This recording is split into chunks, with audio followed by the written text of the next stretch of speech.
Hey everyone, June here. It's been about 24 hours now since the polls closed for the election, and as everyone probably knows at this point, Donald Trump will be the next president. That's just the reality of the world that we live in, shouldn't be too surprised, but it feels kind of like a big shock. I feel like most people didn't feel like he would be president again. But here we are. This is the new reality. Yet again, he's back. He's got a second wind.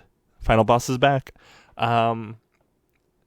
Normally, we of course, try to have a lot of fun recording Western Kabuki. It's just going to be me today on this episode. It's probably going to be a little bit shorter. But we figured we had assumed, like most people, that Kamala Harris was probably going to be the victor of last night's election. Obviously, it did not turn out that way. So I think most people in our audience and our people in our lives, and even us, are feeling pretty dour. Not things aren't great, So we felt weird continuing with our planned recording schedule that we were going to be doing tomorrow, where we typically laugh, have fun. It just didn't really feel right in light of the change in the country, the state of politics, the state of the world, and pretty much everyone's community since last night. So I decided that instead of doing that tomorrow, I would just record just a little state of the world, I guess from my perspective, instead of our planned recording session. None of this is scripted. This is just kind of all off the cuff. And this is just kind of, my thoughts on where we're at, how things are going to be, what's next, what's the next step forward, It doesn't feel the same as 2016 when Trump originally won. There was a lot of anger and energy right away when Donald Trump won that time. And it doesn't really feel that way this time, at least from my perspective. People are angry, people are mad, people are upset, but it doesn't really feel like that energy is there. And that is kind of a disappointment as well. Like the energy is just gone. The results of the election, I think we know at this point that Donald Trump, he didn't gain votes. I think he lost 3 million votes total, so he didn't get new support. But the main problem, and dear God, the main the main problem is that Kamala Harris lost 14 million votes from 2020, at least. She fumbled the Democratic coalition that was built over the last few years in one election. 14 million fucking votes. Just gone with the wind, just out of there. That many people decided, fuck this. Fuck Kamala, fuck the Democratic Party. They were just apathetic. People have been trying to, pundits, especially Democratic pundits, especially the ones that are paid to say whatever narratives the Democratic Party wants them to say, have been trying to pin this off of a few different ways. One of the initial ones that I think a lot of people saw for the blame game for her loss right away was blaming minority voters, Latino voters, black voters, trans voters, queer people, whoever, women specifically, just any sort of group that traditionally mounts the Democratic Party to victory. They were full blame game right away, and I think most normal, rational people will understand that that's just kind of cope. You can't just lose 14 million people and do a blame game. There's something deeper there. There's not just 14 million people who decided to not vote for you unless there was a deeper reason, you know? Like, that doesn't just happen. We haven't seen that, I feel like, since, or it's been at least 20 years. I mean, I haven't experienced an election in my lifetime that I've paid attention to like that. It's just out of this world. The next group that a lot of people started to blame, of course, as they always do, these Democratic pundits and operatives and consultants, are the far left.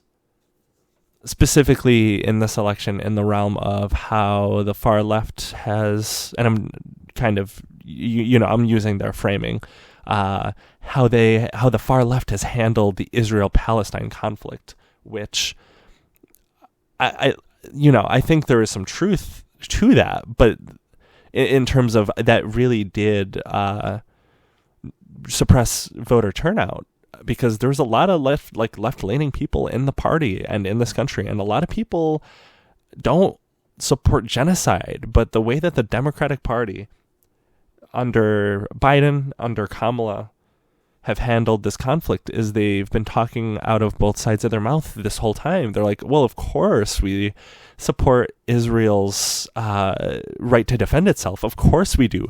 But Palestinians, maybe we should only kill 1,000 of them and not 10,000 of them. And they thought that was good enough. And clearly it wasn't. A lot of Muslims in a lot of the swing states like Michigan decided to not show up.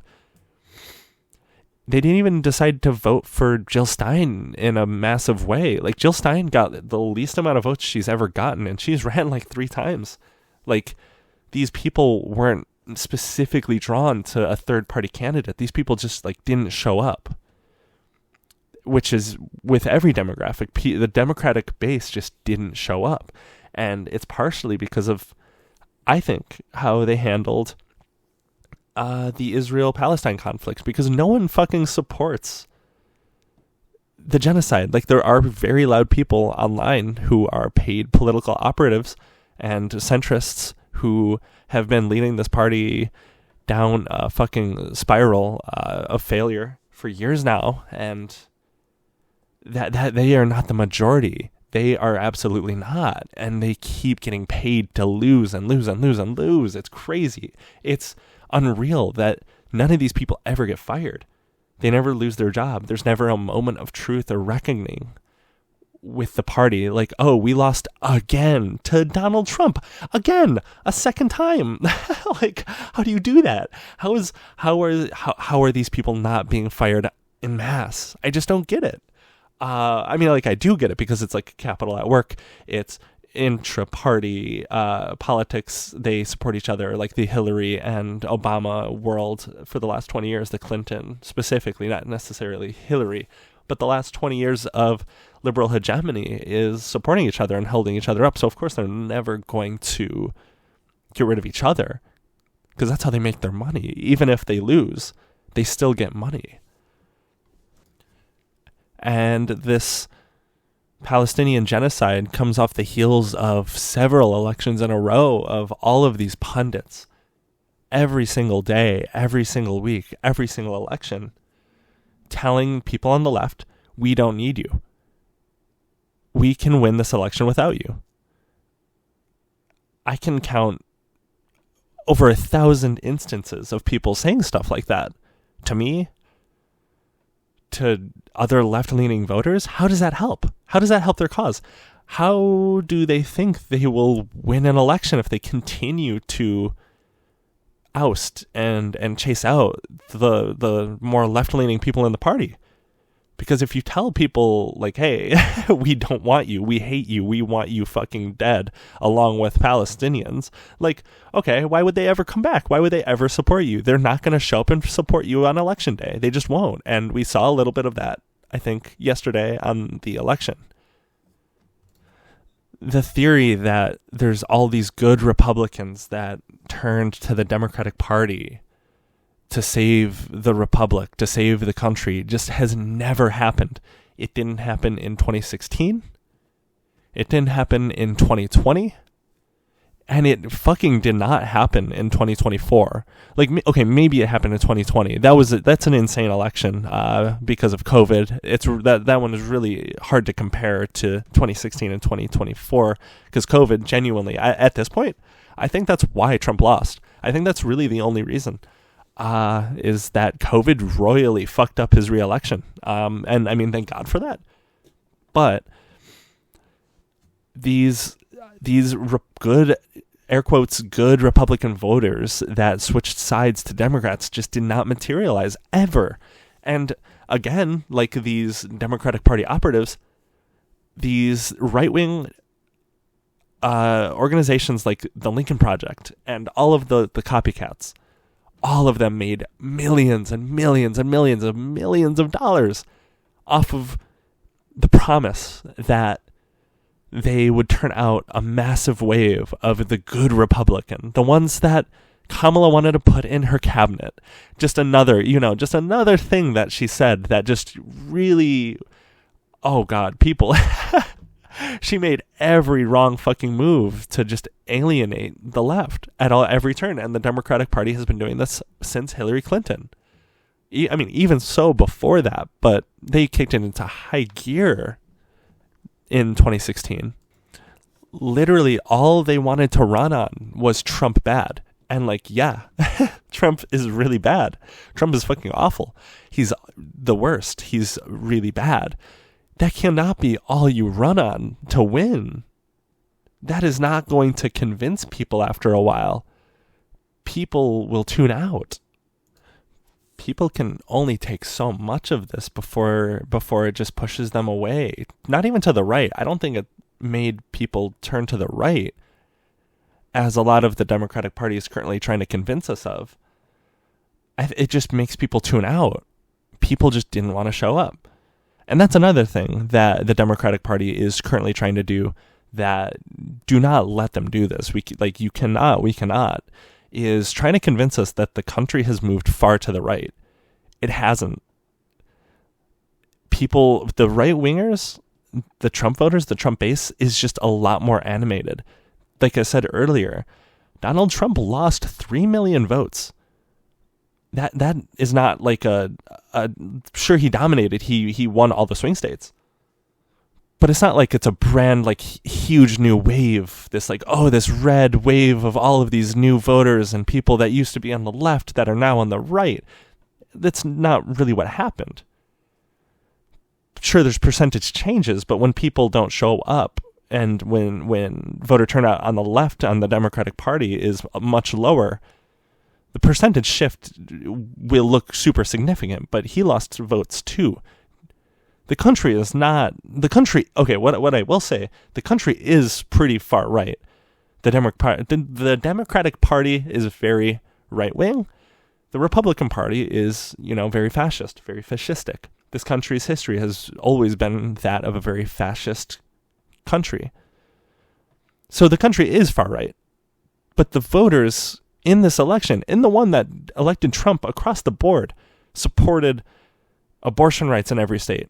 I think it only lost one single state, and that's Florida. But the thing with that one is Florida passed an amendment where you have to have like 60% vote to pass a new amendment in the Constitution, in the state Constitution, and they got like 57%. So even in Florida, the like most right-wing state, swing state right now, even that place got like a plurality of support for abortion rights. But of course, because that's the most fascist state, that's Hitlerville right now, Florida. Florida is Hitler central in the United States at the moment. Because of that amendment, even though they have the plurality, abortion rights will not be enshrined in law. So that's not even the only case of these sort of amendments as well. There were other ones, like California, so-called liberal bastion, voted against getting rid of labor laws, or the prison in what's it called, in something in servitude, basically where it forces prisoners to do hard labor for like basically no pay. If I'm wrong, please correct me. Please yell at me. I just saw that a little bit before recording this. I could be totally wrong exactly what that amendment was about. But all of these places that are supposedly shifting hard to the right passed very liberal, very left-leaning agendas in the amendments. So the country is not shifting that far to the right. Don't let the Democrats pretend that that's what's happening. The reason they want to pretend that's what's happening is because it lets them keep all of their jobs and the money flow. And sure, I mean, I'm not delusional. They'll, of course, all keep their jobs because there's never any justice within the party and there's no introspection on what went wrong. And that's exactly why they keep leaning into this, because it allows them to do the thing where they're like, oh, we did nothing wrong. The Democrats ran a perfect, flawless campaign. It was the voters who failed us. It was actually everyone else who failed, and not us. We did perfect. We were perfect. Keep giving us money. Keep donating $15 to $20 to us so we can continue to fail and lose elections. That's why they keep doing that. It allows them to hold on to that power. They don't actually believe that. They don't actually think the country's going far right. Maybe they do. Maybe the people, maybe I'm honestly underestimating just how stupid they are. And they are really stupid is the thing. They keep losing to Donald Trump, one of the dumbest fucking guys in this country. So they're trying that. They're doing this whole blame game when they fail to recognize that they just alienated a huge swath of their own base that they used to have in their grasp. That's really all it came down to at the end of the day. It was, I mean, it's hard to say for sure definitively. Like, there's so many different reasons why this election went this way. And it's hard to say for certainty. I think what I can say for certain, though, is that there were a few different factors. One of them being how Democrats handled Israel-Palestine, as I outlined before. Because if one of you says, hey, I love Israel, but we also kind of love Palestine, but we're not really going to do too much, that's just going to frustrate people on both sides of that debate. Because it's not satisfactory to the Palestinian side, and it's not satisfactory to the insanely fascist Israeli side. And we saw that because Donald Trump, in the campaign, in so many ads, all he had to do was be like, hey, I'm the pro-Israel candidate. I'm pro-Israel. I'm pro-Israel. And of course, that's like most of what the Republicans want anyways. They're mostly pro-Israel. But maybe he picked off a few people that were maybe, I don't know, leaning towards the Democrats, but liked his stronger stance. Who knows? And he, in the other side of things, he would also, and of course, this is a lie. Don't believe this for a second. He would talk about how he's a dove. He doesn't want any war. He would criticize Kamala about her stance in Palestine, about how they're just like killing a ton of people in Palestine, which he's correct about. But of course, it's disingenuous. He doesn't actually mean it. That's what he wants to do too. He wants to continue the genocide for Israel, but he knows how to do fucking messaging. Democrats do not know how to do proper messaging at all.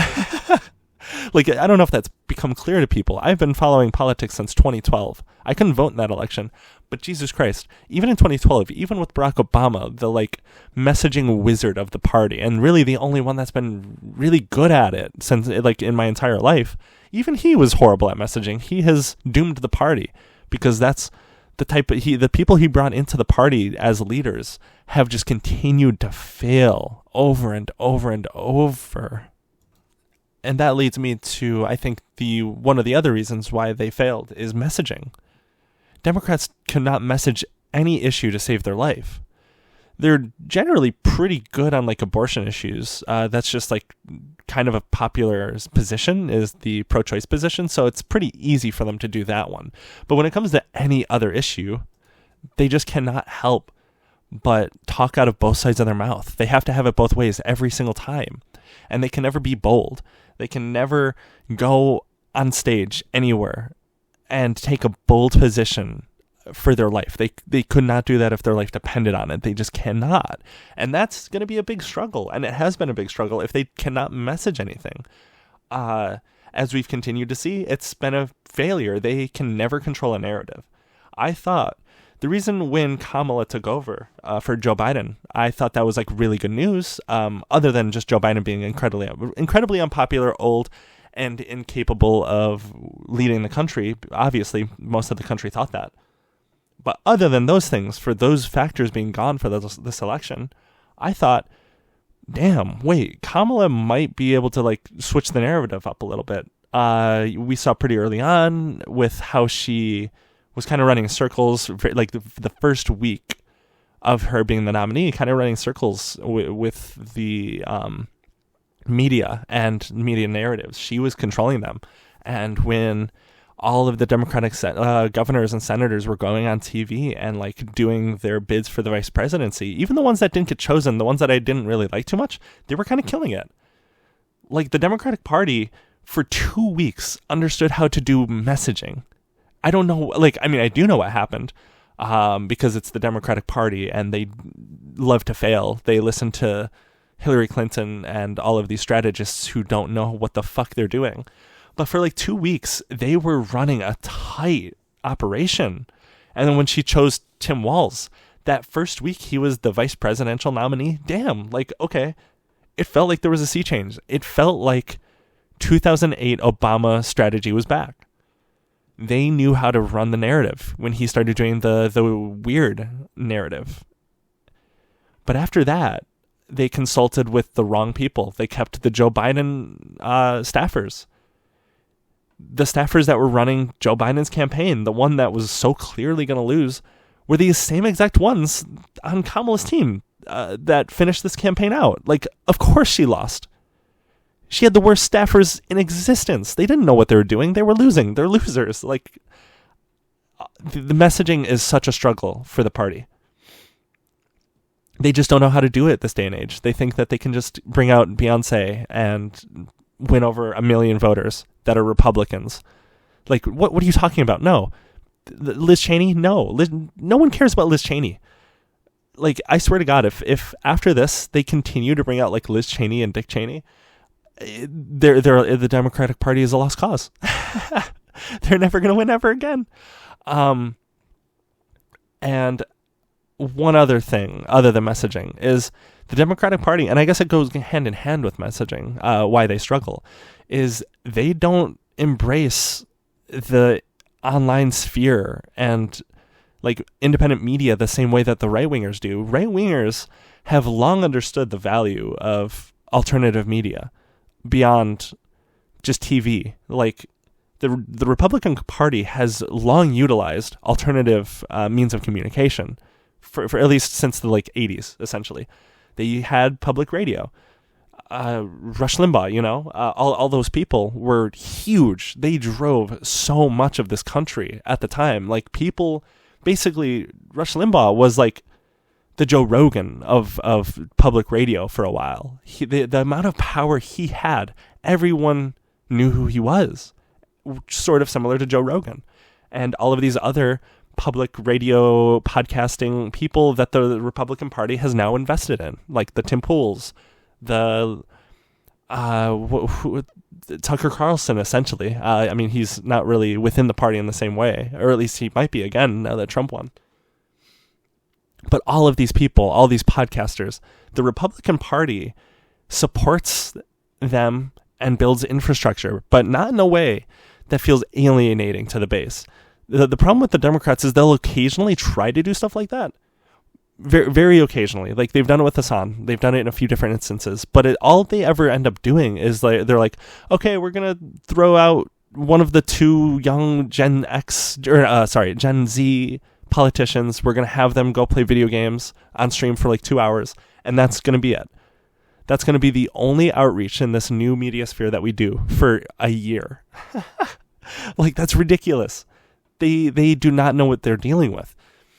They think that's enough against a whole operation, a whole Republican infrastructural media world that they run.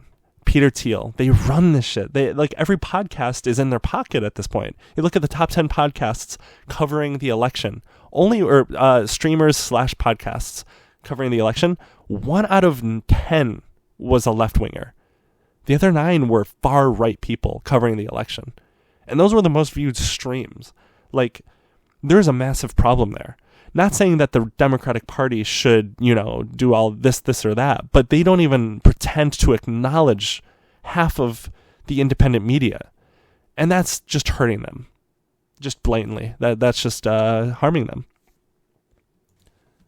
I'm kind of going off a little bit right now about, I think, the failures of the party, and that's just how I've been feeling the last day. Hopefully that's, maybe not how everyone else is feeling. It's not a great feeling, but I think a lot of people are feeling that way, just like very upset, angry, annoyed by the Democratic Party's consistent failure. And, there's a lot of failure, and I think there's a lot that needs to change if we, meaning not me as in like the Democratic Party, because I do not like the Democratic Party, but I think the party itself is going to have to do a lot of soul searching and changing to get out of wherever the fuck they're at right now, And I think there is a lot of that, rage and anger at this party. But there's also, I think, it's not, there's a lot of doom. I've seen people dooming a lot. I also just kind of want to reiterate, I don't think this is I hope it's not controversial to say this is not the end. Just in general, like for the country, for anyone, for any specific person. I do think it's going to be very tough. I think it will be a little tougher than 2016. Probably. And I hope that's not going to scare people for me to say that. I don't think that means we should give up. I feel more fired up, ready to do something than I did before. I think the theory which I subscribe to, and a lot of people subscribe to and put out there, that was, if Biden becomes president, a lot of people are going to tune out of politics and kind of chill out and not really try to fix too much. And I think that is also correct. I think we witnessed that. I think that's why 14 million Democrats didn't come out to vote. And that's also a huge problem, is people cannot become complacent, because this shit is going to happen and it's going to keep happening. And it's hard to know exactly what the solution is going to be. I mean, there's so much to try to figure out. I think organizing within communities, whatever it might be, queer communities, radical groups, absolutely the way to go. That's always, I think that should just be something you're always doing, is some sort of community organizing. Of course, some cities don't always have that option. Some places that some people are from, they're small. It's hard to do that. And that makes that very tough. And if you can't do that in person, I think clearly Elon Musk has shown that there is a lot of value in the online space. And I think it's been underutilized by a lot of people on the left and Democrats especially. I think we were kind of scarred in 2016 when Bernie Sanders lost. I think we all kind of thought, and 2020 of course too, but I think that experience just kind of was like, oh, online doesn't matter really at all. The online space doesn't matter.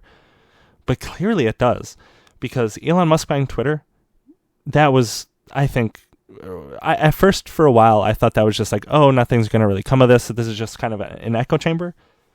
I do think he doing that was one of the major factors that tilted the election the way it went.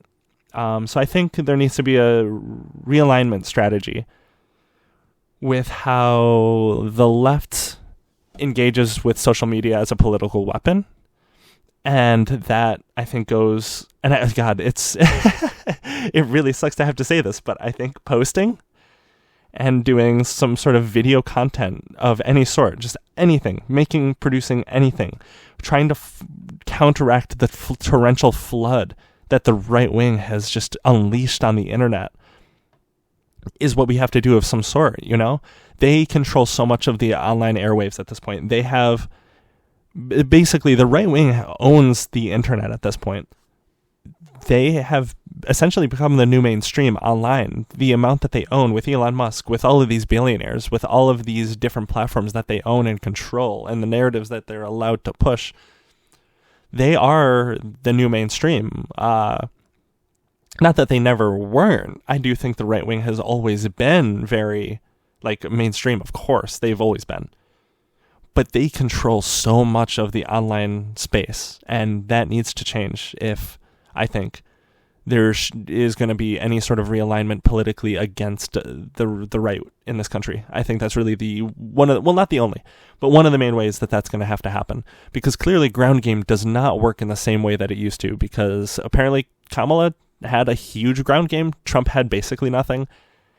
And what did we show for that? What did her campaign show for that? Nothing. All Trump did was go on a few podcasts, like Joe Rogan and Ross and shit. And apparently that's enough. That's all you need to do. You need to control the airwaves. You need to control the online space. And I think that's something that not just people like us leftists in whatever social media sphere, independent media sphere that this is, need to think about that, but especially the Democratic Party. If they are not thinking of a strategy for that right now, they are never going to learn. And I hope they do. I genuinely do. Despite everything, despite how much I hate the Democratic Party, I don't want this. I don't want the Republicans to win. I don't want Elon Musk to be happy. I don't want him to be doing that stupid X jump in the White House. I really don't want that. I want to dissect him. I do not want to have him be happy. If he's happy, people I know are not happy, and I'm not happy because they're winning, and we can't have that. And I guess on top of all this, maybe this sounds very doom and gloom. I hope what I'm talking about doesn't come off that way, because it is a little sad and scary, and it will be. But also, it doesn't need to be, I think you can do so much to make it not feel like it's all going to be that bad. And it will be bad. I truly do not mean to underestimate just what's going to likely happen. I don't know at this current point. They have not announced if the Democrats control the House of Representatives. I think that's still up in the air. But they might have the trifecta. And I think what's most important is, assuming that they'll have that trifecta, there needs to be new strategy. There needs to be intentional strategy, some sort of change. We can't just sit back and let it wash over us and just take it. Because if we do, we're never going to change anything. If we just resign ourselves to thinking this is always how it's going to be, which is why I hate the current Democratic strategy of, we ran a perfect campaign. We did nothing wrong. Because of course you did something wrong. You lost. That is loser thinking. That is thinking that will never allow you to change or take power. So I hope it goes without saying, I'm not trying to demotivate people. I'm trying to do the opposite. And I'm trying to, at least in my mind, of course I could be wrong, in my mind, lay out where the massive failures are currently, because there are massive failures, and ignoring those won't change anything. So I just think I'm hoping that this is a motivating message and not a demotivating one, because I don't think this is the fate of the country. I don't think it needs to be like this. I don't think 2028 needs to be another blowout like this one was. And sadly, it, kind of was a little bit of a blowout. And a lot of different groups are going to be at risk. Trans people might be at pretty severe risk. And I'm really, really, really, really hoping not. We'll see. From what they've said they wanted to do, we can kind of lay out what they'll probably do. And I guess let's hope not. Let's be there for each other. Let's organize. We'll see more of that soon, I assume. And I feel like I have more I want to say about that, but not right now. That'll be something at a later date that we'll revisit. But all I'll say about that is building community, trans community, very important. If you have any in your town where you live, please, please, please, please build it up. We'll need each other. So, yeah, I think that I think that's most of what I had in my mind right now. I hope this was a welcome change of an episode. We have a lot of things planned still. A few episodes in this nature, kind of revisiting the election. I think we're going to delve a little bit deeper into it and kind of talk a little bit more about some of the things I talked about here today and just like the failures of the party. But I just felt like instead of the original plan, I felt like this probably would have been a little bit better of a topic episode than we were trying to do before. So I hope, like I said before, I hope this wasn't demotivating. I personally am not demotivated. I think it will be hard, but I don't think it's over. It definitely will not be over. Thank you. See you soon.